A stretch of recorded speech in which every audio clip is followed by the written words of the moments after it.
नमस्कार दोस्तों।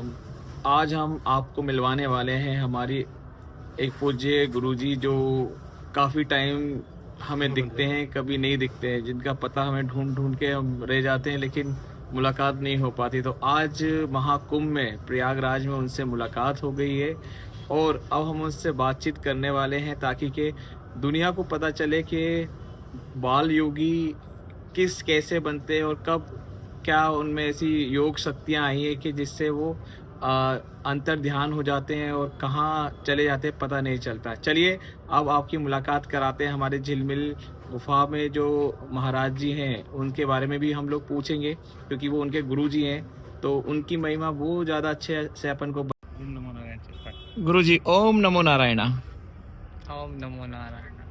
तो जैसा कि मैंने सुना है कि आप बाल योगी हैं और किसी को पता नहीं रहता कि आप कहाँ रहते हैं, कहाँ क्या रहते हैं और कब आपसे मुलाकात हो जाए। तो ये हमारा सौभाग्य है कि आपसे हमें मिलने का मौका मिला। तो महाराज जी, आप कब से ये योग साधना में हैं और कैसे इसकी शुरुआत हुई और क्या मन में आया? जी महाराज जी। सबको ओम नमो नारायण। मेरे देशवासियों को नमो नारायण। हम देश के लिए हित के लिए आए हैं यहाँ पे, इस भव्य कुंभ में आए हैं। और हमारे गुरु महंत मुकेश गिरी जी, वो हमारे गुरु बापू हैं हमारे, जी जो जी। कि हम यहाँ पे आए हुए हैं, अच्छा। गंगा कुंभ मेले में आए हुए हैं। हम्म। और यहाँ से हमारी जो है अगली सबके लिए, हम्म।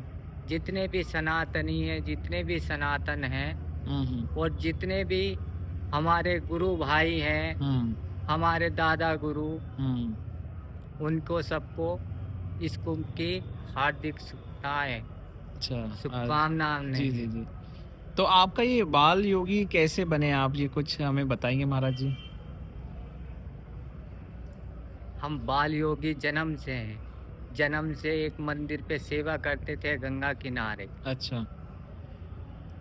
हमें इसके लिए चुना गया है हम्म। कि जगत कल्याण करने के लिए हम्म। धरती पे हम जो हैं आए हैं।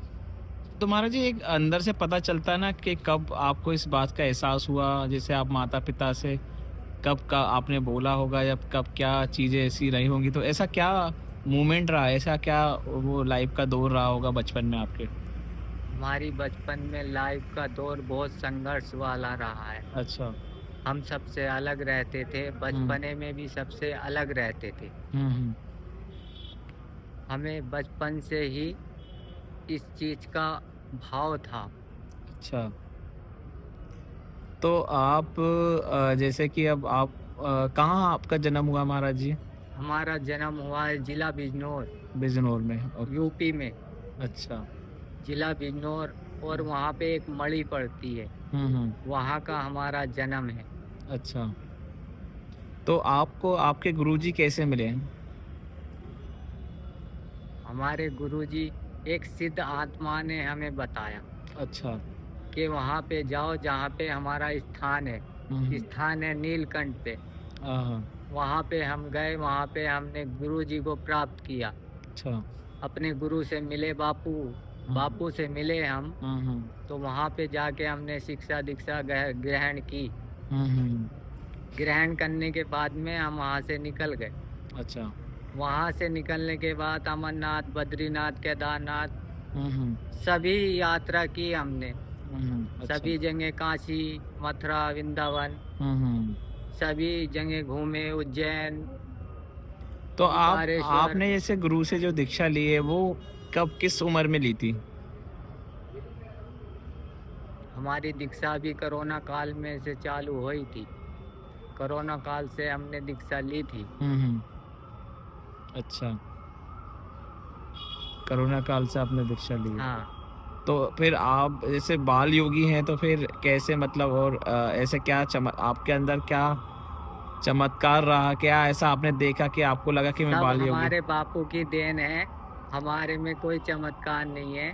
जो भी है सब बापू की देन है। लेकिन अब आपने कहा ना कि कोरोना काल में आप बापू से मिले हैं, गुरुजी से, तो उससे पहले जो आपका बचपन था, जब आप 2 साल के, 3 साल के, 5 साल के हुए, तब ऐसा क्या अद्भुत चमत्कार रहे होंगे जब आप 10 साल के घर छोड़ा होगा आपने, तब क्या एक अंदर से भाव आया होगा जब घर छोड़ते टाइम? भाव कुछ नहीं था, हुँ, जो भाव था सिर्फ बापू का था हुँ। तो बापू तो कि आपको बाद में मिले महाराज जी। बापू बाद में मिले हैं, हाँ, पर भाव पहले से ही बापू का था। हाँ। तो मैं ये जानना चाह रहा हूँ कि बचपन में ऐसी क्या घटना घटी कि जिससे आपको पता कि मैं योगी हूँ? योगी बनना चाहता हूँ या फिर योगी हो आप पहले से जो आपने ये अवतार लिया है? घटना घटी जब हम मंदिर पे हुँ, जाते थे, गंगा किनारे पे अपनी साधना करते थे, हुँ, हुँ, टहलते थे, हुँ, हुँ। अच्छा, तब गंगा माई ने दर्शन दिए थे हम, अरे वाह! तो तब हम बाल योगी कहलाए थे। अच्छा, तो जब आपको माताजी ने, गंगा माँ ने दर्शन दिए, तो आपने ये घर पे बात बताई? आप किसी को नहीं पता, आज लो हमने किसी से कुछ नहीं बात बताई है हाँ, हाँ। और ना ही बताना चाहते हैं आगे के लिए। अच्छा। जो भी बता रहे हैं इस महाकुंभ, भव्य कुंभ में बता रहे हैं। हुँ, हुँ, हुँ।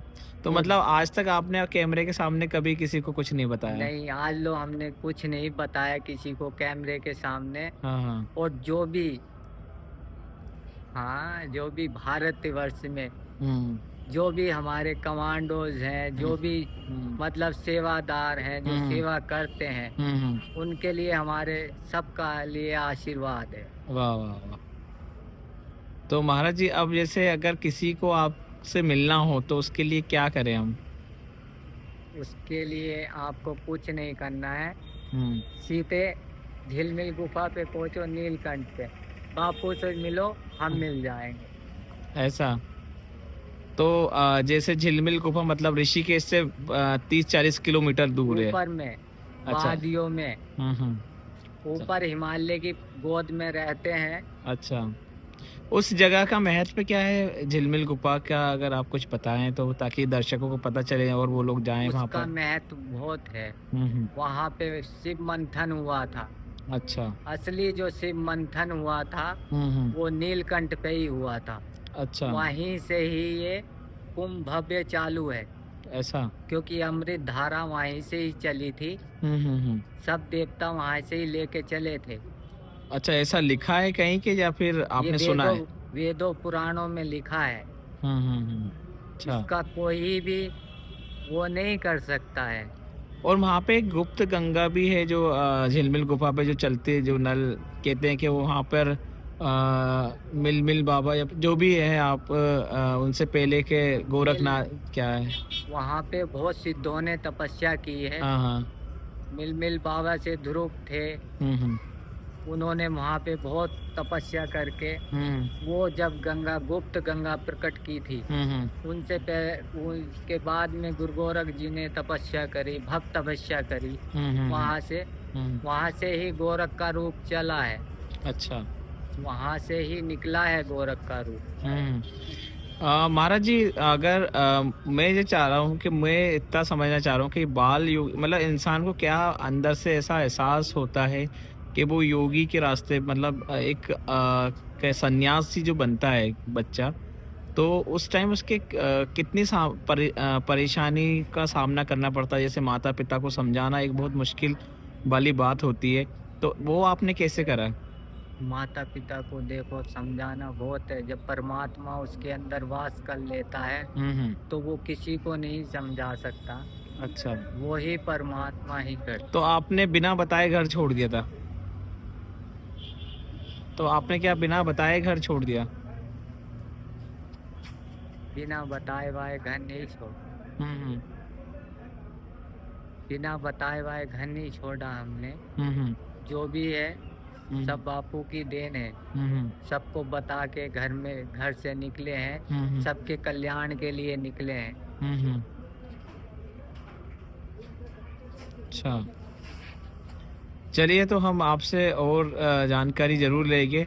अब हम इतनी जानकारी अब तक शेयर करते हैं लोगों को ताकि ये चीज़ पता चले कि जो स्वरूपानंद महाराज जी ये हमारे हैं उनसे कभी आपको मिलना होगा तो वो आपको झिलमिल गुफा पे मिलेंगे, ऐसा?